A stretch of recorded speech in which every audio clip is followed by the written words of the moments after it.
کو لے چلتے ہیں سوابی، جہاں پر وزیر اعظم عمران خان خطاب کر رہے ہیں۔ ریکٹر GIK انسٹیٹیوٹ اور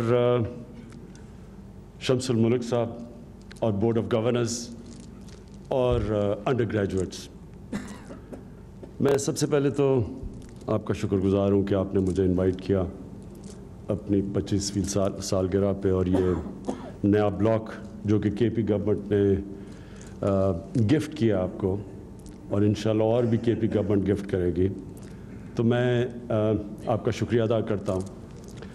میں سب سے پہلے تو آپ کو مبارک دیتا ہوں کہ جو آپ نے سٹینڈرڈز اپنی مینٹین کی ہیں کہ GIK ایک سینٹر آف ایکسلنس بنا ہوا ہے، اور میری صرف ایک تجویز ہے کہ آپ نے مسلسل اگر فنڈز ہوں یا نہ ہوں، آپ نے اپنی سٹینڈرڈز کو گرنے نہیں دینا۔ ہم کئی دفعہ سمجھتے ہیں کہ صرف فنڈ سے ہی، اور اس میں کوئی شک نہیں کہ جتنی آپ فنڈنگ کریں گے یونیورسٹی کو اتنی بہتر فیسلٹیز آئیں گی اور سٹینڈرڈز بہتر ہوتی جائیں گی، لیکن کئی دفعہ یونیورسٹیز کو برا وقت بھی آتا ہے، جس طرح ملک کو بھی برا وقت آتا ہے۔ تو اس میں آپ نے اپنی سٹینڈرڈز کے اوپر پورا زور دینا اور کمپرومائز نہیں کرنا، کیونکہ اصل میں جتنی آپ کی اچھی سٹینڈرڈ ہوگی اتنی آپ کی فنڈنگ ہوگی، اتنے آپ کو کوالٹی سٹوڈنٹس آئیں گے، اور اتنا انشاءاللہ آپ پاکستان کے لیے بہترین لوگوں کو سامنے لے کے آئیں گے اور ویلیو ایڈ کریں گے۔ تو آپ نے یہ جو کٹنگ ایج جسے کہتے ہیں، ایک سینٹر آف ایکسلنس کبھی بھی اپنی سٹینڈرڈز کو نیچے نہیں جانے دیتا۔ تو میں یہ سب سے پہلے تو میرا یہ ہے، کیونکہ آپ کوالٹی سینٹر آف ایکسلنس ہیں، تو آپ نے اپنی سٹینڈرڈز مینٹین کرنی ہے۔ انشاءاللہ ہماری گورنمنٹ، ہماری پرائرٹی ایجوکیشن ہے۔ تھوڑا ملک کو مشکل وقت ہے، یہ نکل جائے گا، لیکن جب تک ہم اس مشکل وقت سے گزر رہے ہیں تو میں یہ آپ سے ایکسپیکٹ کروں گا کہ آپ نے پورا زور دینا ہے اپنی سٹینڈرڈز مینٹین کرنے کے لیے، کیونکہ ایک دفعہ ایک انسٹیٹیوٹ کی سٹینڈرڈز گر جائیں اس کے بعد اس کے لیے فنڈنگ بھی مشکل ہو جاتی ہے، کیونکہ کوئی اور انسٹیٹیوٹ زیادہ بہتر کام کر رہی ہوتی ہے تو فنڈنگ ادھر ڈائیورٹ ہو جاتی ہے۔ ہم نے شوکت خانم کی پہلے دن سے، جب ہم نے شوکت خانم ہاسپٹل بنایا، ہم نے یہ پلیج کیا کہ ہم نے اس کی سٹینڈرڈ گرنے نہیں دینی، اور اس کے بھی ایک دو بڑے مشکل وقت آئے تھے، لیکن کسی صورت ہم نے اپنی سٹینڈرڈز پہ کمپرومائز نہیں کیا، اور اسی وجہ سے شاید سب سے زیادہ ہر سال پاکستان کے لوگ اس کو فنڈ کرتے ہیں۔ پاکستان کا پرابلی سب سے بڑا چیریٹیبل انسٹیٹیوشن ہے۔ شمس الملک صاحب، آپ نے ابھی بات کی کہ اوورسیز پاکستانیز انگلینڈ میں ایکسپیٹریٹس، انہوں نے آزاد کشمیر میں ایک GIK انسٹیٹیوٹ بنانے کا آپ کو فنڈنگ کا کیا۔ میں صرف کیونکہ 30 سال سے میں پیسے اکٹھے کر رہا ہوں پاکستانیوں سے، شاید سب سے زیادہ میں ایکسپیرینسڈ ہوں فنڈ ریزنگ میں۔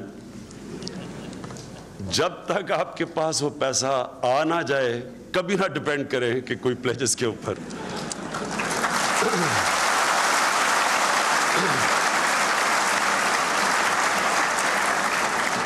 جب میں نے نئی فنڈ ریزنگ شروع کی اور میں نے ایکسپیرینس تھا اس میں، تو ہوتا کیا تھا کہ ہم کھانا ہوتا تھا فنڈ ریزنگ ڈنر، تو اناؤنس ہو جاتا تھا، اناؤنسمنٹس بڑی آ جاتی تھیں، ہم نے کہا جی $50,000 ڈنر پہ اناؤنس کر دیا، اور وہ پلیجز ہوتی تھی۔ تو جب ایکچولی پیسہ کاؤنٹ کرتے تھے تو 10,000 ہوتا تھا، اور ہم پھر جب لوگوں کو پوچھتے تھے تو ایک اور میں آپ کو ایکسپیرینس بتاتا ہوں کہ لوگوں کا جب آپ فنڈ ریزنگ میں پلیج ہوتی ہے نا، اگر آپ نے وہ پلیج 48 گھنٹے میں نہیں ریٹریو کی تو اس کی چانس 50% ہو جاتی ہے آنے کی، اور پھر ایک ہفتے کے بعد بھول جائیں اس کو۔ تو اس لیے میری ریکویسٹ یہ ہے کہ تھوڑا سا ذرا اس کے اوپر نظر دیں، اور میں آپ کا شکریہ ادا کرنا چاہتا ہوں کیونکہ مجھے آپ نے، اور میں نے بھی اپنے آپ کو ٹائٹل دی سفیر کشمیر۔ میں انشاءاللہ میں اپنی قوم سے، کشمیر کے لوگوں سے پلیج کرتا ہوں، وعدہ کرتا ہوں کہ ہر فورم کے اوپر جب تک کشمیر آزاد نہیں ہوتا میں دنیا میں ان کا کیس لڑوں گا۔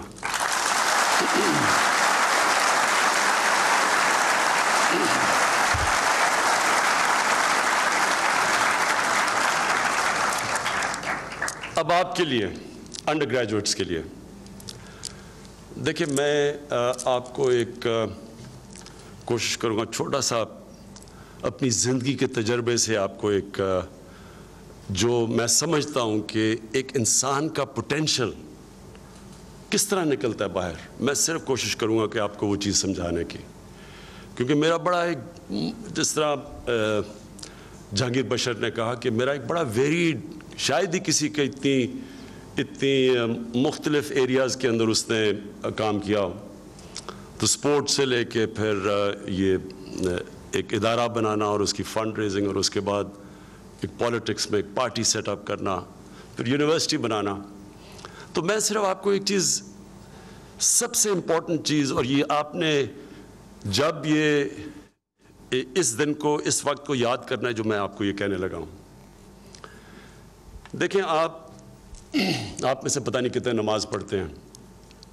نماز میں آپ صرف ایک چیز مانگتے ہیں، آپ کہتے ہیں اللہ ان کے راستے پہ لگا جن کو تو نے نعمتیں بخشیں. وہ جو لوگ ہیں جن کو اللہ نے نعمتیں بخشیں وہ اللہ کے پیغمبر ہیں، لیکن جو اللہ کا محبوب وہ تھے ہمارے نبی صلی اللہ علیہ وسلم. آپ نے ان کی زندگی کو سٹڈی ضرور کرنا ہے. دینی طور پہ تو ویسے بھی کرنا چاہیے آپ کو، کیونکہ ہمیں حکم ہے قرآن میں کہ ان کی سنت پہ چلو، لیکن ایک ایسا انسان جس نے دنیا میں وہ اچیو کیا ہے، اور ہسٹری کے اندر، ہیومن ہسٹری کے اندر کسی انسان نے وہ اچیو نہیں کیا جو انہوں نے کیا. تو انسان رول ماڈلز ڈھونڈتا ہے. میں جب کرکٹ شروع کی تو میں کیوں کرکٹ کی، کیونکہ میرے 2 رول ماڈلز تھے، میرے فرسٹ کزنز، وہ میرے رول ماڈلز تھے. میں انہی کی طرح بننا چاہتا تھا، انہی کی طرح بولنا چاہتا تھا، ان سے سیکھتا تھا، ان کی کرکٹ دیکھتا تھا. ہر انسان کے رول ماڈلز ہوتے ہیں.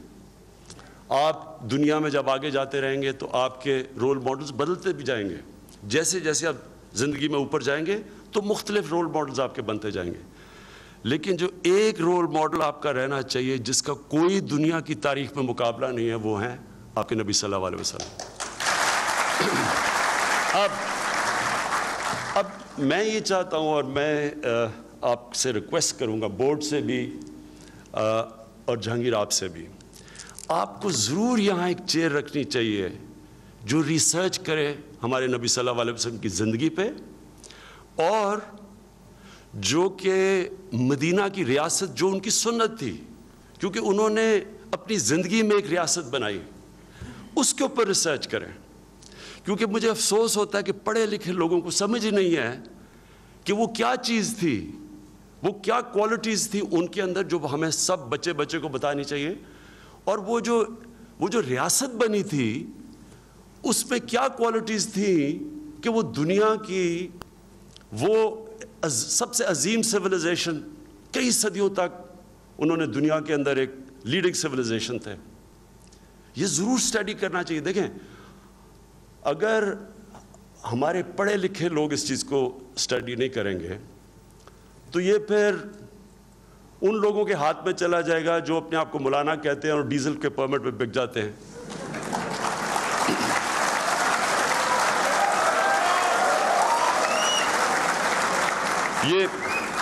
یہ میں سیریس بات کر رہا ہوں، یہ بڑی سیریس بات ہے.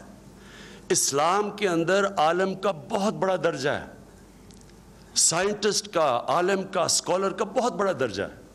وہ درجہ اس لیے ہے کہ اس کی ظاہر ہے جس کی برین زیادہ، جو پڑھ لکھ جاتا ہے. ایک علامہ اقبال کئی دفعہ قرآن کی ایک آیت کا جو ترجمہ کرتے ہیں وہ آپ کسی دوسری کتاب میں پڑھیں تو آپ کو کچھ اور ہی لگے گا.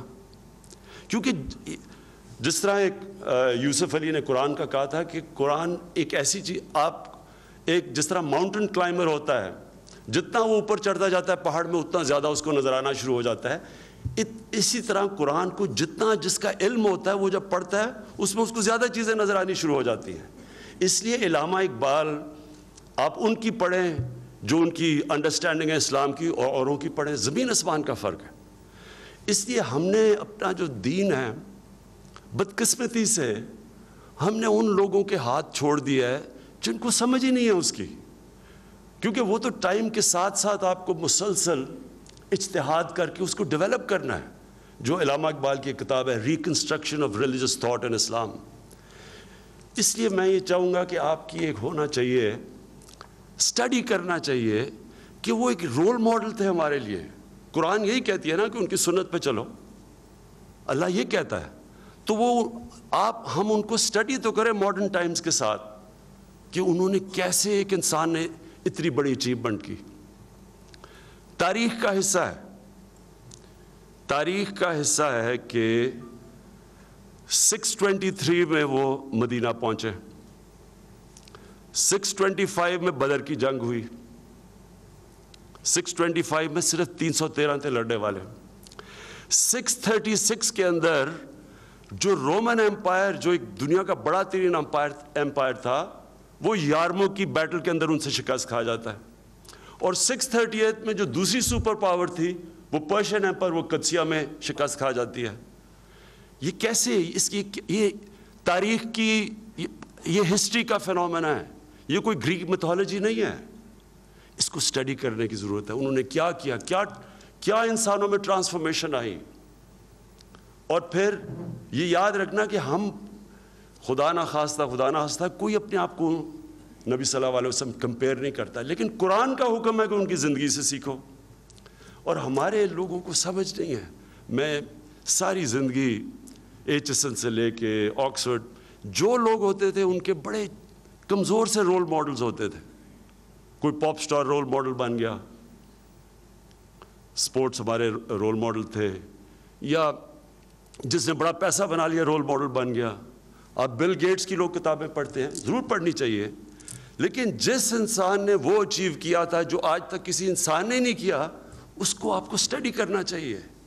یہ بڑا امپورٹنٹ ہے. میں آپ کی جو باتیں بتا رہا ہوں کیونکہ یہ آپ کے سکسیس کے لیے بڑا امپورٹنٹ ہے. یہ جو آپ کا ہیومن پوٹینشیل, ہر انسان میں اللہ نے وہ پوٹینشیل دیا ہے جو زیادہ تر لوگوں کو پتہ ہی نہیں چلتا. زندگی گزر جاتی ہے کہ ان کے اندر اللہ نے کتنا پوٹینشیل دیا ہے. اور کیوں نہیں پتہ چلتا؟ کیونکہ ان کی ویژن ہی چھوٹی سی ہوتی ہے, چھوٹی چھوٹی سوچ ہوتی ہے انسان کی. آپ یہاں سے نکل کے ان چند پاکستانیوں میں سے جو ایک کوالٹی ایجوکیشن لے کے جائیں گے, کتنا آپ اوپر جاتے ہیں ڈپینڈ کرتا ہے کہ آپ کی خواب کتنی بڑی ہے, آپ کی سوچ کتنی بڑی ہے. جتنی بڑی آپ کی سوچ ہے اتنی آپ بڑے بن جائیں گے.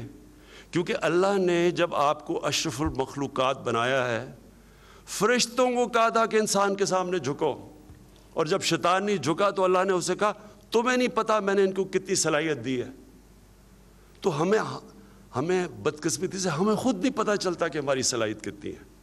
اس لیے ہم چھوٹی چھوٹی چیزوں سے مطمئن ہو جاتے ہیں. جو سب سے بری ویژن آپ کی ہوگی یہاں سے نکلیں, وہ صرف یہ ہوگی پیسہ بنانا. جو پیسہ بنانا, جو مٹیریل ویژن ہوتی ہے, وہ سب سے کم ویژن ہوتی ہے. جس کی ویژن اپنی ذات کے اوپر رہ جاتی ہے وہ چھوٹا سا انسان رہ جاتا ہے.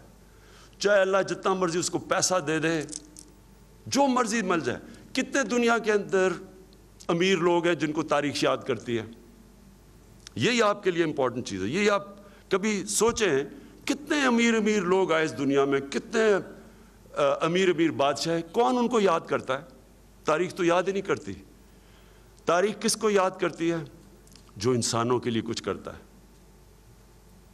جتنے اللہ کے پیغمبر تھے وہ کیا کرنے آئے تھے دنیا میں؟ وہ اللہ کے پیغمبر انسانیت کے لیے آئے تھے, اس لیے آج تک اب ان کو یاد کرتے ہیں.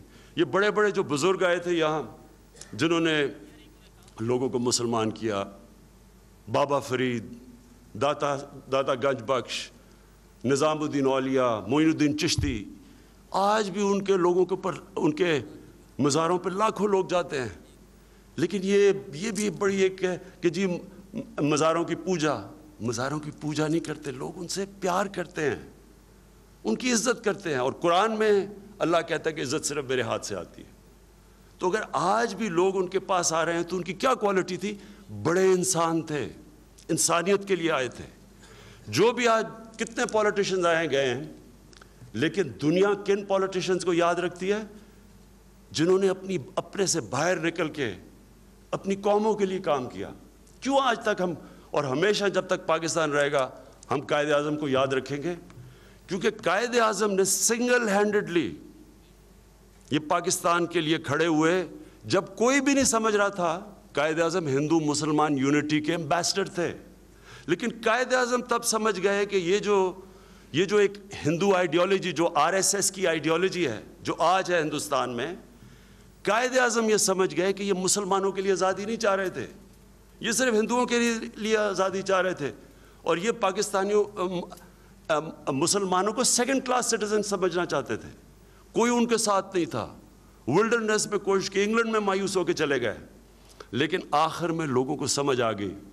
اور پھر جب ان کو پتہ تھا کہ انہوں نے اب زیادہ دیر زندہ نہیں رہنا، اس کے باوجود جو ان کی آپ کبھی اسٹڈی کریں، جو آخری انہوں نے جو جس طرح کی پاکستان کا کیس لڑا، اور اس طرف کانگریس کے بڑے بڑے اسٹالورٹس تھے، ادھر قائد اعظم تھے، لیکن وہ قائد اعظم سمجھ گئے تھے کہ اگر پاکستان نہیں بنتا، آج ہمارے سے وہ ہونا تھا جو مسلمانوں سے ہندوستان میں ہو رہا ہے، جو کشمیریوں سے ہو رہا ہے. کیونکہ وہ جو ہندوستان پکچر ان کو سمجھ گئے تھے کہ اس کے اندر مسلمانوں کو وہ سیکنڈ کلاس سٹیزن کرنا چاہتے تھے. آج بھی جب تک پاکستان رہے گا انشاءاللہ ہمیشہ قائد اعظم کو لوگ یاد رکھیں گے، کیونکہ اپنے لیے نہیں، وہ تو خود TB سے انہیں پتہ تھا کہ انہیں سروائیو نہیں کرنا. اپنے ڈاکٹر کو نہیں پتہ چلنے دیا، اپنے ڈاکٹر کے علاوہ کسی کو بتایا نہیں کہ کہیں مخالف کو نہ پتہ چل جائے اور وہ ان کی ویژن اور ڈریم کے راستے میں آ جائیں. اس لیے لوگ ان سے پیار کرتے ہیں، ذات کے لیے نہیں کر رہے تھے، اپنے سے باہر نکل گئے. نیلسن منڈیلا 27 سال ایک آدمی جیل میں گزارتا ہے اور سب کو معاف کر دیتا ہے. نہیں تو ساؤتھ افریقہ میں جو خون ہونا تھا، ساؤتھ افریقہ نہیں ختم ہو جانا تھا. صرف اپنے سے باہر نکلے، اپنی ذات سے نکل کے نیلسن منڈیلا. اس لیے آج اسے پیار کرتے ہیں لوگ کہ بچا لیا اس نے ساؤتھ افریقہ کو. اس طرح دنیا کی آپ تاریخ اٹھا کے دیکھیں، جو ویژن ہوتی ہے انسان کی، جو انسان کو بڑا انسان بناتی ہے، وہ اپنے سے باہر نکل کے ہوتی ہے. اور اس لیے ضرور آپ اسٹڈی کریں، دینی طور پہ نہیں، وہ دینی طور پہ بھی آپ کو فائدہ ہوگا، دنیاوی طور پہ بھی آپ کو فائدہ ہوگا.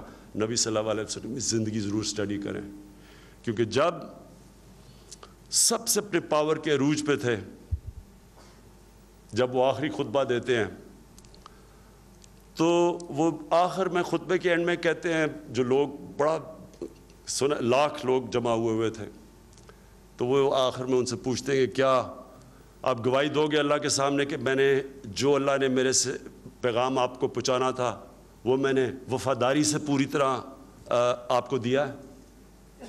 تو جیسی وہ آواز پیچھے جاتی ہے تو پہلے لوگ تائید کرتے ہیں کہ ہاں نبی، پھر رونا شروع ہو جاتے ہیں لوگ، کیونکہ ان کو پتہ چل جاتا ہے کہ اب یہ انہوں نے ایک پیغام دینے آئے تھے، اب انہوں نے ہمارے ساتھ زیادہ دیر رہنا نہیں ہے.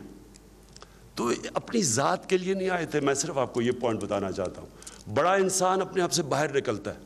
آپ کو جب تعلیم ملے گی، آپ نے سارا وقت یہ سوچنا ہے کہ جو بھی اپنی ضروریات کے مطابق انسان پیسہ بناتا ہے، وہ ڈیفائن کرتا ہے کہ مجھے زندگی میں کیا کیا چیز کی ضرورت ہے. یہ بڑا امپورٹنٹ ہے. اگر آپ یہ ڈیفائن نہیں کریں گے اپنی ضروریات کو، تو اس کا پیسے بنانے کی تو کوئی لمٹ ہی نہیں ہے. اور پیسہ، اگر آپ نے زندگی میں اپنا سکون کھونا ہے نا، تو پیسہ بنانا اپنا مقصد سمجھ لیں. جو پیسہ بنانا اپنا مقصد بنا لیتا ہے نا، اس کی زندگی میں سکون نہیں آتا. سکون اس کی زندگی میں آتا ہے جو پیسہ کسی مقصد کے لیے بناتا ہے، اور جو کبھی اس چیز کو نہیں بھولتا کہ جتنا اللہ کسی انسان کو زیادہ دیتا ہے، اتنی ذمہ داری اس کے اوپر ڈال دیتا ہے کہ باقی انسانیت کے لیے وہ کیا کرتا ہے. یہ اصل میں ان شارٹ یہ زندگی کا مقصد ہی ہے. جو اس کو سمجھ جاتا ہے اس کی زندگی میں سکون آ جاتا ہے، وہ ایک مختلف زندگی گزارتا ہے. یہ نہیں کہ آسان زندگی گزارتا ہے. اچھا، سیکنڈلی یہ جو آسان زندگی ہے، یہ آپ کے لیے سب سے بڑی ایک ہیومن پوٹینشل کی تباہی ہے. کبھی بھی کوئی آسان کام کے بڑا انسان نہیں بنا. جو ہم آپ پھر سے جب آپ نماز میں مانگتے ہیں کہ اللہ ان کے راستے پہ لگا جن کو نعمتیں بخشیں، جو اللہ کے پیغمبر تھے، کسی کی آسان زندگی نہیں تھی، سب کی مشکل زندگیاں تھیں، لیکن اندر سکون تھا سب میں، مشکل زندگی جتنی بھی تھی. اور وہ سارے اللہ کے جو پیغمبر آئے تھے، وہ دو کوالٹیز تھی ان میں، انصاف کے لیے کھڑے ہوئے تھے اور انسانیت کے لیے کھڑے ہوئے تھے. انسانوں کے ساتھ اور ظالم کے خلاف کھڑے ہوئے تھے. یہ آپ نے اپنے زندگی کا مقصد بنا لینا ہے. سارے آپ بڑے انسان بنیں گے، کیونکہ آپ کو ایڈوانٹیج مل گئی ہے، کوالٹی ایجوکیشن انشاءاللہ آپ کو ملے گی. کوالٹی ایجوکیشن آپ کی برین کو ٹرین کر دیتا ہے. کوالٹی ایجوکیشن کا سب سے بڑا فائدہ یہ ہوتا ہے کہ آپ کی اینالیٹیکل ایبلٹی بہتر ہو جاتی ہے. تو جو سکسیس زندگی میں انسان کو ہوتا ہے اس کی سب سے بڑی کوالٹی یہ ہوتی ہے کہ جب آپ ایک کسی اپنی ویژن کی طرف، خواب کی طرف جا رہے ہوتے ہیں تو برا وقت آتا. کوئی انسان نہیں ہے جس کے اوپر برا وقت نہیں آتا، کوئی ملک نہیں ہے جس کے اوپر برا وقت نہیں آتا. لیکن جس میں جتنی بہترین اینالیٹیکل ایبلٹی ہوتی ہے اتنا بہتر وہ جائزہ لے لیتا ہے کہ میں کیا غلطی کر رہا ہوں. وہ پھر غلطی دور کرتا ہے، محنت کرتا ہے اور مضبوط ہو جاتا ہے. یہ سکسیس کی سب سے بڑی کوالٹی ہے کہ آپ میں اپنی غلطیوں کو آپ اپنے بیسٹ کرٹک ہوتے ہیں، آپ اپنی تنقید سب سے بہترین کرتے ہیں. میں جب میچ ہارتا تھا تو میں کبھی اگلے دن کا اخبار نہیں پڑھتا تھا. مجھے تو پتا تھا اخبار میں کیا آنا ہے. تو پہلے یہ تکلیف ہے ہارنے کی، ضرور اخبار بھی پڑھنا ہے اور زخموں پہ نمک چھڑوانا ہے. لیکن میں کبھی رات کو سوتا نہیں تھا جب تک کہ میں نے پوری اپنی جو میری ہار کو پوری طرح جائزہ نہ لے لیا ہو کہ میں نے کیا کیا غلطیاں کی تھیں. کبھی نہیں سوتا تھا. اور یہ میرا ہمیشہ دنیا میں اصول رہا ہے کہ میں اپنا سب سے بڑا کرٹک ہوتا ہوں. اور یہ جتنی آپ کی برین اینالائز کر سکتی ہے آپ کی غلطیوں کو، اتنا انشور کرتی ہے کہ آپ اتنا اوپر جائیں گے. کیونکہ آپ میں پھر وہ ایبلٹی ہوتی ہے، آپ سمجھ جاتے ہیں کہ یہ میں نے یہ جو سیلف کریکشن جس کو کہتے ہیں، سارے راستے میں جتنی آپ اوپر اونچی خواب آپ کی ہے اتنے آپ گریں گے نیچے.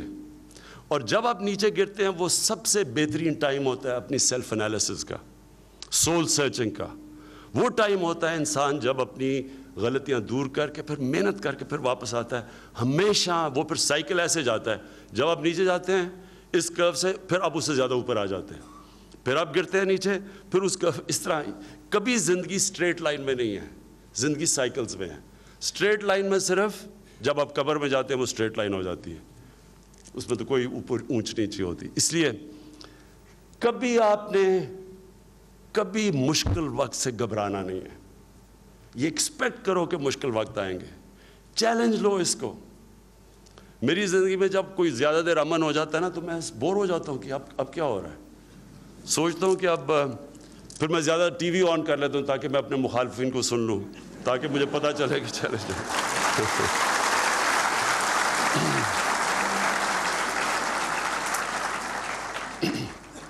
اچھا، اب واپس میں آتا ہوں ان کے اوپر کہ جو کوالٹیز آپ کے اندر چاہیے ہیں. سکسیس کی کوالٹیز کیا ہیں جو آپ اپنا ہیومن پوٹینشیل اچیو کریں گے. سب سے بڑی آپ نے میں پہلے بتایا آپ کی ویژن، بڑی ویژن ہونی چاہیے. سیکنڈلی جو سب سے ایک کوالٹی انسان کو چاہیے کامیابی کے لیے وہ ہوتی ہے جب ایک انسان اپنے خوف کے اوپر قابو پا جاتا ہے. جو خوف ہے نا یہ سب سے بڑا رکاوٹ ہے انسان کے بڑے کام کرنے پہ. کہیں نہ کہیں انسان کو خوف آ جاتا ہے کہ اچھا جی اب پالیٹکس میں جب آیا ساروں نے مجھے کہا کہ جب میں نے سارے بڑا سب سے تو میں نے آپ کو پتہ لڑائی لے لی ایک ہی وقت پہ، تو سارے مجھے کہتے تھے جی آپ کی زندگی میں خطرہ ہے. خاص طور پہ جب میں نے الطاف حسین کو دہشت گرد کہا، ساروں نے کہا جی اب تو آپ بچیں گے نہیں. یہ چیز یاد رکھنا کہ یہ ہر چیز میں ہے. کرکٹ کے اندر جو بولر کو ڈر لگتا تھا بڑے میچ سے، مار کھانے سے، وہ کبھی بڑا بولر نہیں بنا. جو بیٹسمین کو تیز بولر سے ڈر لگتا تھا وہ بڑا بیٹسمین نہیں بنا. خوف جو ہے وہ لمٹ کرتا ہے آپ کا پوٹینشیل. کسی بھی فیلڈ میں چلے جائیں. کوئی بزنس مین بڑا بزنس مین نہیں بنا جس نے رسک نہیں لی ہوئی. جو رسک نہیں لیتا وہ کبھی بڑا بزنس مین ہی نہیں بنتا. اوپر جانے کے لیے آپ کو بڑی سوچ رکھتے ہیں، آپ کو بڑے آپ سٹیپس لیتے ہیں. لیکن جو کوالٹی ہوتی ہے کامیاب انسان میں وہ جب وہ خوف کے اوپر فیصلے نہیں کرتا. یہ کبھی فیصلے نہیں کرتا کہ اگر میں ہار گیا تو کیا ہوگا. وہ ہمیشہ یہ سوچتا ہے اگر میں جیت گیا تو کیا ہوگا. یہ دو ڈفرینٹ مائنڈ سیٹ ہیں. ہم جب کرکٹ کی گراؤنڈ پہ قدم رکھتا تھا تو میں ایک دم دو قسم کے کھلاڑی دیکھ لیتا تھا. ایک ہوتا وہ تھا جو ڈرا ہوا تھا کہ اگر میں ہار گیا تو کیا ہوگا, اور جو چیمپئن ہوتا تھا وہ ہمیشہ سوچتا تھا کہ اگر میں جیت گیا تو کیا ہوگا. یہ دو ڈفرنٹ مائنڈ سیٹ ہیں. ہارنے سے ڈر, ہار کے خوف سے آپ کے بالکل مختلف اسٹریٹجی ہوگی, ڈیفینسو, نیگیٹو. جب آپ جیتنا کرنا چاہتے ہیں آپ کی اسٹریٹجی بالکل مختلف ہوتی ہے, آپ زیادہ رسک لیتے ہیں, آپ کی ٹیم سلیکشن مختلف ہوتی ہے. آپ جس طرح ابھی ورلڈ کپ میں ہمارے کیپٹن نے ٹاس جیت کے آپ بیٹنگ کرتے ہیں, آپ دوسری بیٹنگ نہیں کرتے. یہ ساری ایک مائنڈ سیٹ ہے, یہ میں آپ کو بتا رہا ہوں مائنڈ سیٹ ہے. یہ ہر چیز میں آپ کو زندگی میں یہ ڈائلیما آئے گا, یہ ہر چیز میں. اس لیے اللہ نے کہا 5 دفعہ نماز پڑھو کہ اللہ مجھے ان کے راستے پہ لگا جن کو نعمتیں بخشی ہیں. کانسٹنٹلی اللہ ریمائنڈ کرواتا ہے کہ 2 راستے ہیں تمہارے, ان کے راستے میں نہیں جو تباہی کے راستے پہ. یہ ہر وقت آپ کو زندگی میں فیصلہ کرنا ہوتا ہے. اور یہ جو بڑا یعنی جو ایمبیشن ہے, جو بڑی خواب ہے, اس میں آپ کو یاد رکھنا کہ آپ جب خواب کے پیچھے جا رہے ہوں گے دنیا آپ کا مذاق اڑائے گی. جتنی بڑی خواب اتنا زیادہ آپ کا مذاق اڑے گا. میں جب 9 سال کا تھا جب میں نے فیصلہ کیا پاکستان کرکٹ کھیل کے لیے, میں ٹیسٹ کرکٹ, میں نے اپنے بڑے کزن کو دیکھا, اس نے گدافی اسٹیڈیم میں سینچری کی اور میں بس اس کو فالو کرنا چاہتا تھا. اور زیادہ تر جب تک میں 18 سال کی عمر میں کھیلا نہیں, مذاق اڑتا رہتا تھا. جب میں 18 سال کا کھیلا پہلی دفعہ ٹیسٹ میچ, بڑا مذاق اڑا, مجھے ٹیم سے نکال دیا. 3 سال لگے واپس ٹیم میں آنے میں. لیکن کتنے کرکٹرز تھے جن کو پہلے ٹیسٹ میں جب نکالا گیا وہ غائب ہی ہو گئے, کبھی واپس ہی نہیں آئے. میں نے 3 سال وہ سارا سوچا کہ کیا ہوا, کیا میں نے غلطیاں کی, کیا میں نے کرنا ہے. 3 سال پلاننگ کی, محنت کی, ساتھ ساتھ پڑھ بھی رہا تھا. لیکن میں ہار نہیں مانی. یہ جو امپورٹنٹ چیز ہے آپ کے لیے کہ جب آپ بڑی ویژن آپ نے سوچ رکھی ہوئی, آپ جا رہے ہیں, تو جب برا وقت آتا ہے, اور برا وقت آنا ہے, ایکسپیکٹ کرنا. برے وقت سے جس وقت آپ ڈیمورلائز ہو گئے اس کا مطلب کہ آپ ہار گئے. جب آپ اپنی ویژن کے اوپر جا رہے ہوں یا اپنی خواب کے اوپر, کبھی یاد رکھنا کہ برے وقت کے اندر اپنی خواب کے اوپر کمپرومائز نہ کرنا. کیونکہ جب ایک دفعہ اپنی خواب کے اوپر آپ کمپرومائز کرتے ہیں, وہ ایک سائیکل شروع ہو جاتا ہے. پھر آپ کمپرومائز کرتے کرتے کرتے آپ کی خواب غائب ہو جاتی ہے. کبھی اپنی خواب پہ کوئی کمپرومائز نہیں کرتا, اپنی خواب کو پہنچنے کے لیے کمپرومائز کرتا ہے. مجھے لوگ کہتے ہیں جی عمران خان آپ نے بڑے یو ٹرن کیے ہیں. میں نے کہا کمال یو ٹرن ہے, پرائم منسٹر بن گیا ہوں یو ٹرن کرتے کرتے. اور میرے مخالف ہیں جو جیلوں میں ہیں.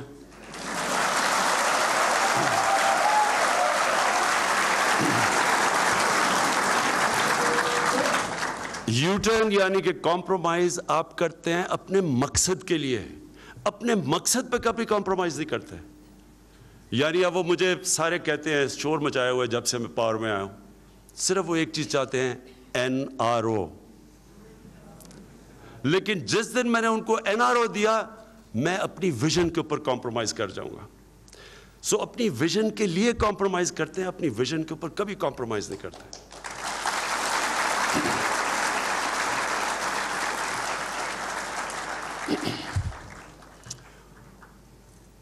اور آخر میں اب سب کے لیے کہ دیکھیں, یہ ایک چیز یاد رکھنا کہ جو میں نے ساری دنیا دیکھی ہے, میں وہ پاکستانی ہوں جس نے 18 اپنی گرمیاں انگلینڈ کے اندر گزاری, پروفیشنل کرکٹ کھیلتا تھا. تو میں نے اندر سے دیکھی ہوا ہے ویسٹرن سویلائزیشن بھی, میں نے اپنا ملک بھی, پولیٹکس میں 22 سال 23 سال میں ایک جگہ میں پاکستان گیا ہوا ہوں, سارا میں نے پاکستان پھرا ہے. میں آپ کو ایک چیز کہنا چاہتا ہوں, یہ میں صرف اس لیے نہیں کہہ رہا کہ میں پاکستانی ہوں, کیونکہ مجھے تو آپشن تھی, میں تو دنیا میں باہر رہ سکتا تھا, کہیں بھی سیٹل ہو سکتا تھا, آسان زندگی گزار سکتا تھا. دیکھیں اس ملک اس ملک کو جو اللہ نے نعمتیں دی ہیں نا, شاید ہی اللہ نے کسی ملک کو دی ہیں. مسئلہ یہ ہے کہ ہمیں خود ہی نہیں پتا. جو اس ملک کو حکمرانی کرتے رہے ہیں ان کے تو عیدیں بھی باہر ہیں, بچے بھی باہر ہیں, پالیٹکس بھی, بزنسز بھی باہر ہیں, فلیٹس بھی باہر ہیں, ان کو پتہ ہی نہیں ہے.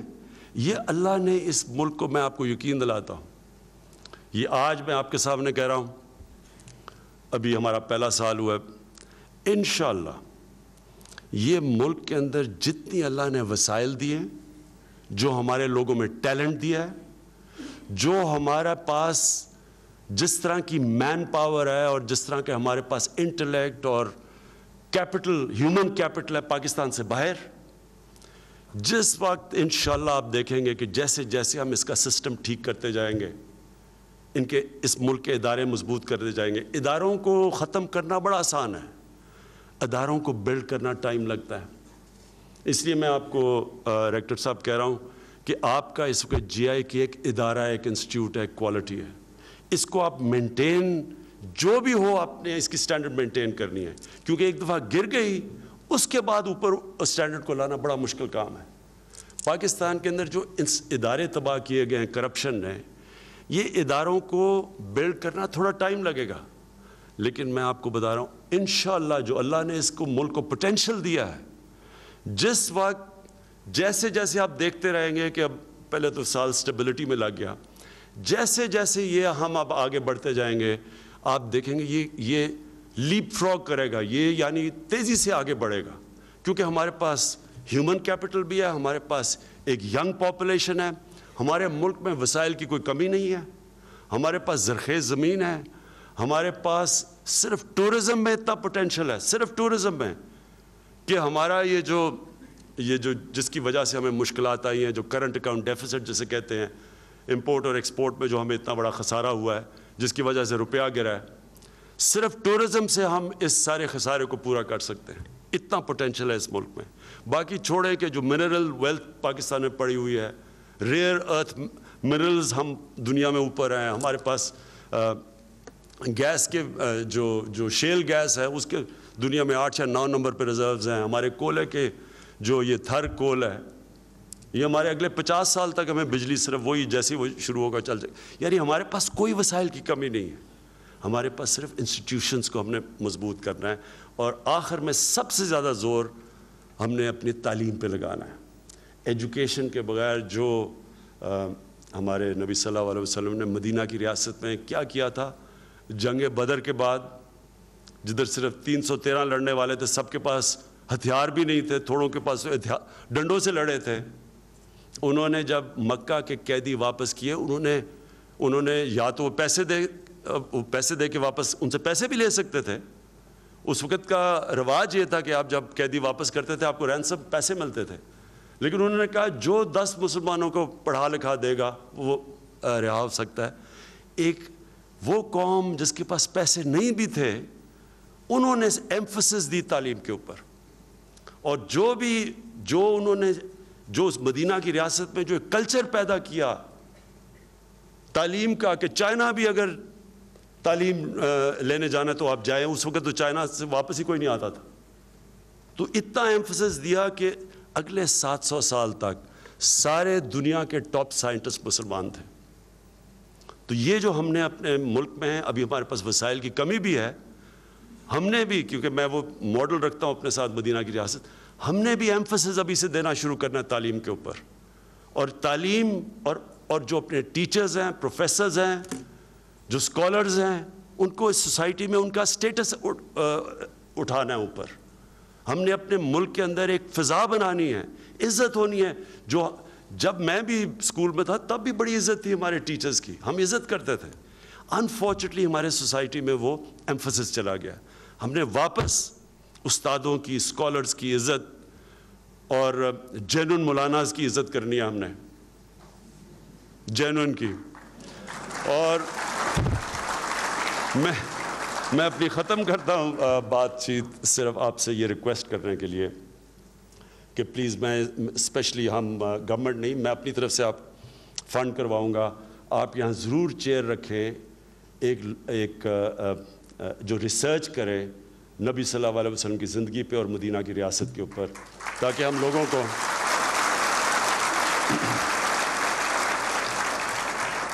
ہم اپنی یوتھ کو بتا سکیں، ان کے رول ماڈل صحیح کر سکیں، قبلہ درست کر سکیں، کیونکہ سب سے امپورٹنٹ ہوتا ہے قبلہ۔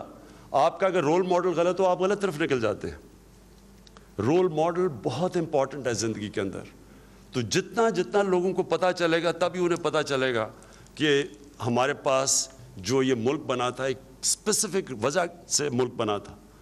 یہ ملک وہ بنا تھا، اگر آپ علامہ اقبال کی جو پڑھیں پاکستان کا کانسیپٹ کیا تھا کہ اس میں ہم نے بتانا تھا کہ اسلام کیا دنیا کو، اور مدینہ کی ریاست کو جتنا آپ اسٹڈی کریں گے آپ ریئلائز کریں گے وہ ماڈرن اسٹیٹ تھی۔ کئی دفعہ لوگ کہتے ہیں وہ 1400 سال پہلے ماڈرن اسٹیٹ تھی، سارے ماڈرن کانسیپٹس تھے۔ پروگریسو ٹیکسیشن ماڈرن کانسیپٹ تھا کہ پیسے والے ٹیکس دیں اور غریبوں پہ خرچ کریں۔ ویلفیئر اسٹیٹ ماڈرن کانسیپٹ ہے۔ عورتوں کو رائٹس دیے گئے، پہلی دفعہ غلاموں کو رہا کیا گیا، ایسا غلاموں کا درجہ بنایا معاشرے میں کہ واحد مسلمان دنیا ہے جس کے اندر غلام ڈینسٹیز، بادشاہ بن گئے غلام۔ ہندوستان میں غلاموں نے بادشاہ کیا، قطب ایبک وغیرہ، مملوکس ایجپٹ میں غلام تھے۔ تو جو انہوں نے انقلاب لے کے آیا کسی کو پتہ ہی نہیں ہے کہ ماڈرن، یہ سارے ماڈرن کانسیپٹس تھے۔ جو انہوں نے مائنورٹیز کے ساتھ برابر کے شہری جو کانسیپٹ تھا کہ جو انہوں نے مساق مدینہ کیا، جو انہوں نے سینٹ کیتھرس چرچ سے کیا کہ قیامت تک ہم تمہاری عبادت گاہوں کو پروٹیکٹ کریں گے۔ حضرت علی ایک مائنورٹی سے کیس ہار جاتے ہیں خلیفہ ہوتے ہوئے۔ کتنی دنیا میں آج ملک ہے جدھر آپ ایک مائنورٹی جا کے اس ماڈرن ڈے میں اس ڈیموکریسی کے اندر ایک سربراہ کے کسی اور سربراہ کے سے کیس جیت سکتی ہے۔ سب ماڈرن کانسیپٹس تھے جو کہ انفارچونیٹلی ہمیں پتہ ہی نہیں ہے۔ ہم وہاں سے لیتے ہیں، ہم ریئلائز نہیں کرتے کہ ہم خود جو وہ اسٹیٹ تھی اس کے اوپر بیس کریں اپنے آپ کو۔ ساری جو انسانیت تھی، یہ جو معذوروں کو، بیواؤں کو، یہ سارے ماڈرن پینشنز، پہلی دفعہ بوڑھوں کا دھیان رکھا۔ یہ مدینہ کی ریاست میں پہلی دفعہ دنیا میں پینشنز کا کانسیپٹ آیا تھا۔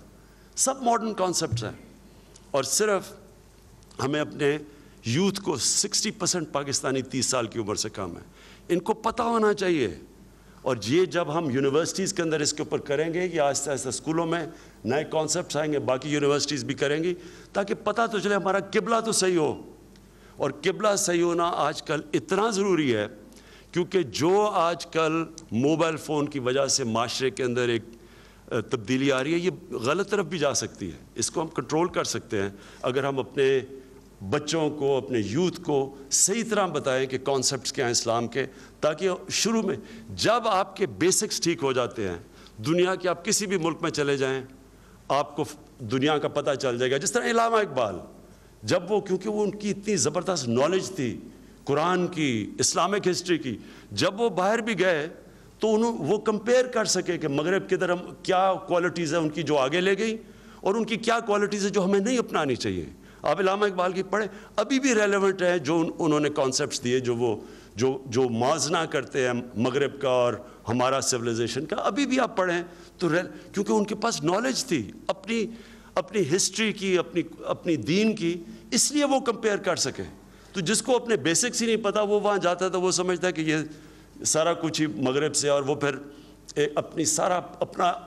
اپنی اوریجنلٹی کھو بیٹھتا ہے، اور وہ چیزیں لے لیتا ہے جو اسے اچھائی برائی دونوں اکٹھی لے لیتا ہے۔ میں آپ کا بہت بہت شکر گزار ہوں پھر سے، اور میں امید رکھتا ہوں کہ آپ سب جب یہاں سے کوالیفائی کریں گے اپنے آپ سے ایک سوال پوچھیں گے کہ میری زندگی کا مقصد کیا ہے۔ مجھے اللہ نے کسی وجہ سے پیدا کیا ہے، مجھے اگر اللہ نے زیادہ لوگوں سے بہتر تعلیم دلوائی ہے تو میرے پاس زیادہ ذمہ داری ہے۔ تو آپ نے اینڈ میں یہ پوچھنا ہے کہ میں اپنے ملک کے لیے کیا کر سکتا ہوں، میں اپنی ملک میں وہ لوگ جو پریولیج نہیں ہیں ان کے لیے میں کیا کر سکتا ہوں۔ تب آپ کا جو ایجوکیشن ہے یہ آپ کو اور ہی لیول پہ لے جائے گا۔ بہت بہت شکریہ۔ وزیر اعظم عمران خان صوابی میں تقریب سے خطاب کر رہے تھے۔